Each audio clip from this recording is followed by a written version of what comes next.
অসমৰ বহুতে নাজানে এইটো যি ডাঙৰ মন্দিৰ এটা হয়। তাৰমানে মন্দিৰটোৰ মূৰ্তি নাই, ইমান মূৰ্তি নহ'লে মানে সকলোৱে নাভাবিব আৰু এই ডাঙৰ নহয় বুলি। বহুত ডাঙৰে হয় মন্দিৰটো, মানে বহুত ডাঙৰ বুলি কৈছোঁ নে, বহুত ডাঙৰেই মানে দেখিলে গম পাব। আৰু দেখাতে আৰু ইমান ডাঙৰ যেন নালাগে, এনেই মনত কিন্তু বিৰাট ডাঙৰ মন্দিৰ হয়। ডাঙৰ আৰু আশাবিলাক পূৰণ হয়, মনৰ চববিলাক পূৰ্ণ হৈ যায়। যি কওক তাকে হয়। বা ধৰি লওক চাকৰি এটা যদি মোক লাগে বুলি কওঁ, পাই যাব।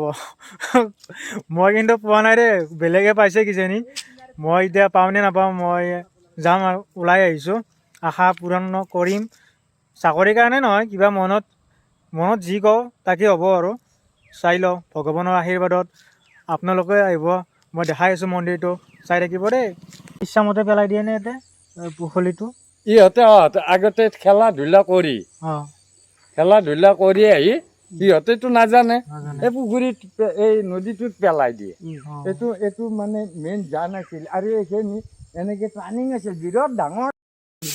এই থেথাগহাই এই মাহেত্ৰ ইয়াতে এইডাল তেলি কদম, এই তেলি কদমৰ তলত মানে এইটো পখলি, এই পখলিটো 12 গোপাল, ইয়াতে 12 গোপাল থাকে। এই পখলিটো আগতে সৰু ল'ৰা ছোৱালীয়ে তাৰমানে লৰাই ইয়াত খেলা ধূলা কৰি এই থানখনত এই মানে এই নদী এটা আছিলে, এতিয়া বৰ্তমান নদীটো নাই। এই নদীত পেলাই দিয়ে।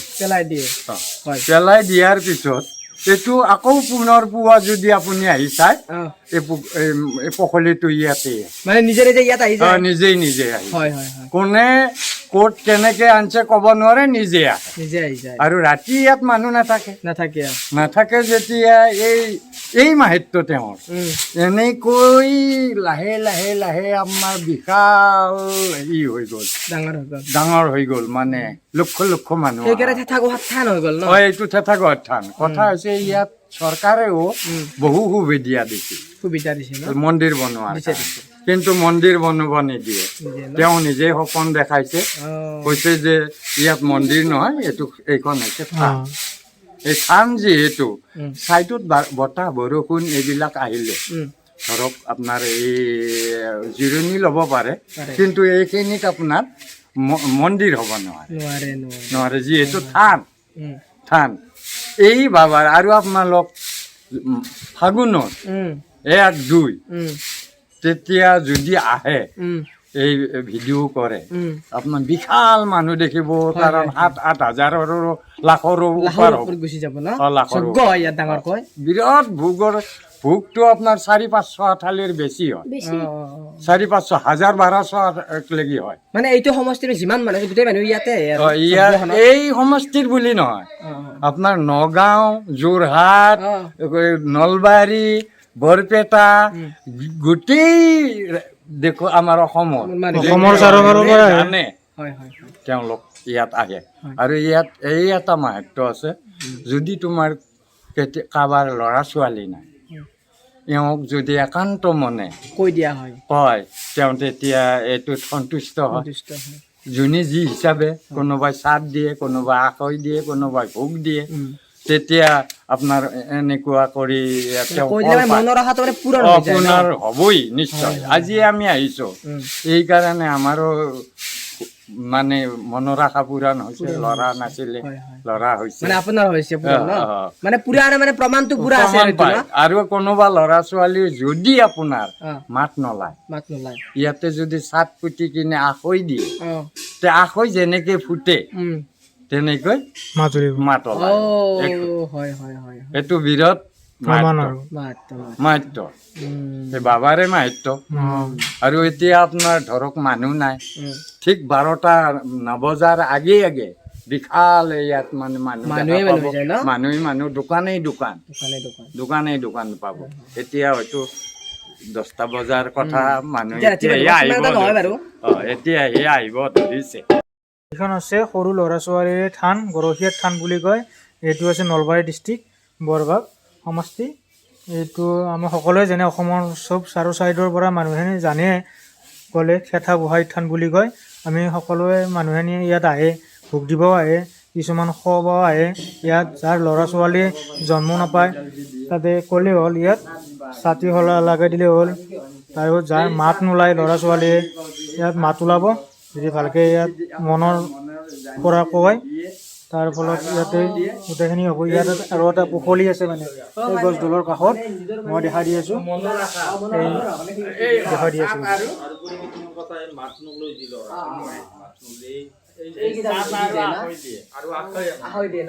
জুম কৰি দিছোঁ মই। এইটো হৈছে পুখুৰী, ছাতি এটা আছে ইয়াতে, ছাতি দিয়াই আছে, এইটো পুখুৰী বুলি কয়।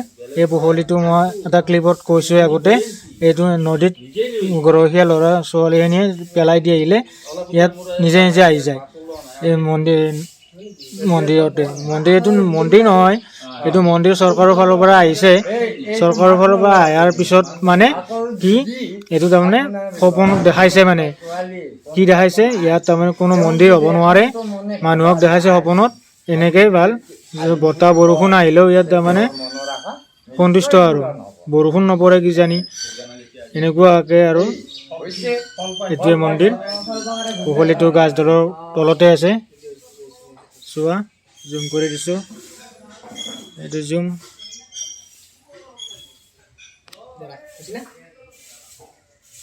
ইয়াত তাৰমানে আমাৰ দাদাহঁতে মানে এটা ভোগ লৈ আহিছে, প্ৰমাণ পাইছে, মানে কিহৰ কাৰণে প্ৰমাণ পাইছে ক'ব দাদাহঁতে ক'ব।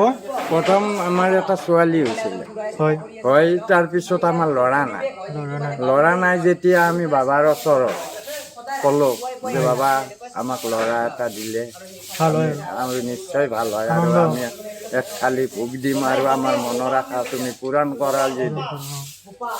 সেই কৈছোঁ আমি, তাৰে 2 মাহমান পিছত তেওঁ ফল মানে এবছৰ পিছত পালোঁ। তাৰপিছত আমাক এটা যেনেই আমাক হেৰি হয় সন্তান সেইটো পোৱা গৈছে, পোৱাৰ বিনিময়ত। আৰু তাৰপিছত দেখিলোঁ যে আমাৰ ল'ৰাটো হোৱাৰ পিছত আমি ল'ৰাই পালোঁ, কাৰণ ল'ৰাই খুজিছিলোঁ। সেই অনুযায়ী আমাৰ এতিয়া কৰ্তব্য, ভোগটো দিম বুলি কৈছিলোঁ, ভোগটো দিছোঁ। কিমান দিনৰ পিছত ভোগটো গ'ল? এইটো ভোগটো আহি গ'ল আজি 1.5 বছৰ হ'ল। 1.5 বছৰ, ল'ৰাটো জন্ম পাবৰ 1.5 বছৰ।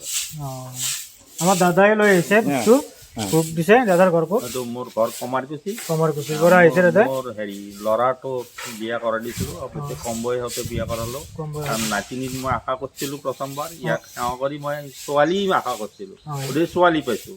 তাৰপিছত মন হ'ল যে এটা ল'ৰা হ'লে ভাল হয়, এই বুলি পেলাই মই এটা ল'ৰা সন্তান আমাৰ তাক আশা কৰি, তাক কামনা কৰি, প্ৰণাম কৰি আহি চাকি বন্তি জ্বলাই ল'ৰা এটা কামনা কৰাৰ পিছত, ল'ৰা এটা পোৱাৰ পিছত আৰু আমি বহুত দিন আগৰ পৰাই চিন্তা কৰি আছিলোঁ যে তাত একফালি ভোগ দিব লাগে, এনেও ভোগটো দিয়াই যায় তেওঁলোকৰ আজৰৰ বাবে। কিন্তু এইটো তেওঁৰ সেই উদ্দেশ্য কৰি আনিকে মানে 100জনমান কাৰণে আজি এই ভোগ চালি মই আগবঢ়াইছোঁ মোৰ ল'ৰাৰ জন্মৰ কাৰণে, অৰ্থাৎ নাতিৰ কাৰণে আগবঢ়াইছোঁ। দাদাই ক'লে কথাখিনি, এই ভোগ আনিছে মানে ইয়াত, আৰু মানুহ নিমন্ত্ৰণ দিছে, মানুহ আহিব, দেৰি হ'ব অলপ, 12টা-11টামান বজাত আহিব। এইবিলাক ভোগৰ আয়োজন কৰিছে ইয়াত, কাটি আছে ইয়াত, ভোগ ৰঙালাও আছে, আলু এইবিলাক কাটি আছে। আৰু দাদা এটা ভাত বনাই আছে ভিতৰত, পায়স বনাব, ৰান্ধনি দাদা ইয়াত পায়স বনাই আছে। দাদা কেতিয়া আহিছে? ৰাতিপুৱা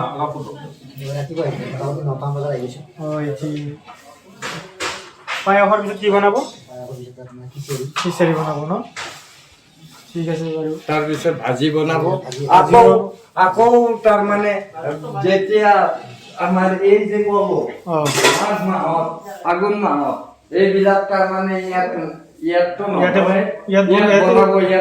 হৈ যায়। ইয়াত নধৰা হ'লে বাহিৰত বনাই, বাহিৰত হাজাৰৰো ওপৰ চোলা, এইটো নিজা য'ৰ পৰা যেনেকে যাত্ৰী আহে সেইটো নিজা তেওঁলোকেও খালে, আৰু আমাৰ 2-4জন ইয়াৰ পৰা যোনে খোৱা নাই তেওঁকো মাতি নি খুৱায়। ঠিক আছে বাৰু, আপোনালোকৰ পৰা জানিলোঁ। নমস্তে। Thank U.